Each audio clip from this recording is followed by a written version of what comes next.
Everyone, कैसे हैं आप सब। आई होप कि आप सब अच्छे होंगे और हम भी बहुत अच्छे हैं। जय माता दी। और आज है दशहरा।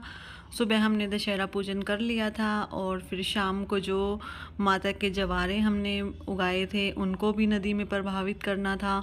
और जो भी सामान जैसे माँ का श्रृंगार वगैरह रखा था, माँ का चोला रख रहा था, वो सब कुछ हमें मंदिर में चढ़ाना था। तो यहाँ पर हमारे यहाँ पर एक हनुमान जी का मंदिर है, वो बहुत ही प्रसिद्ध मंदिर है। उसको नहर वाला मंदिर बोलते हैं।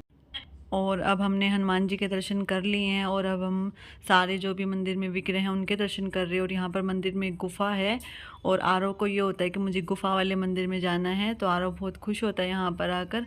और यहाँ पर वो भोलेनाथ जी के पैर की सेवा कर रहा है।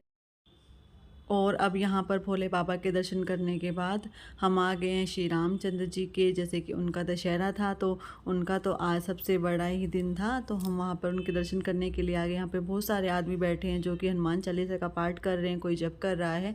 यहाँ पर हमने राधा कृष्ण जी के भी दर्शन किए और फिर हमने खाटू श्याम जी बाबा के दर्शन किए, फिर साथ में साईं बाबा के दर्शन किए। और यहाँ पर आरव मुझ बोल रहा है कि मुझे भी घंटी बजानी, लेकिन उसका हाथ घंटी तक जा नहीं रहा है। तो आरव के पापा ने उसको गोदी में उठाया और उससे फिर घंटी बजाई। यहाँ पर हम आ गए हैं माँ वैष्णो के पास और यहाँ पर माँ वैष्णो को भी जो हम श्रृंगार हैं वो अर्पण कर रहे हैं।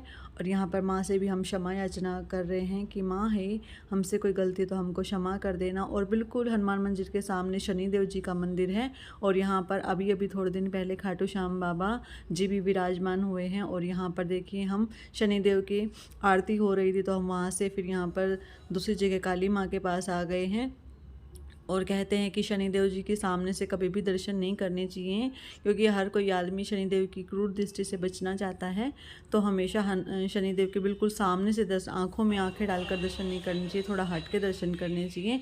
तो इसलिए हमने सोचा कि वहाँ पर आरती हो रही है तो हम इधर पूरे मंदिर में और में दर्शन कर लेते हैं। फिर हमने सारी माता, ये देखिए कामाख्या माँ हैं शायद इनका नाम, मेरे को इतना अच्छे से पता नहीं है, तो उनके दर्शन किए। और फिर हम माँ के दर्शन करने के बाद हम आ गए हैं भैरव जी के दर्शन करने के लिए, क्योंकि बोलते हैं कि जब भी कोई माँ के दर्शन करते हैं, जैसे हम वैष्णो देवी जाते हैं तो वहाँ पे भी भैरव के दर्शन करने के बाद ही हमारी यात्रा संपूर्ण मानी जाती है।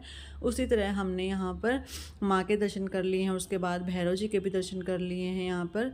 और फिर यहाँ पर जो पेड़ था, भैरव जी का जो मंदिर था उसके पीछे एक इतना घना पेड़ था, पता नहीं ये शायद वट वृक्ष है या पता नहीं कौन सा वृक्ष है यहाँ।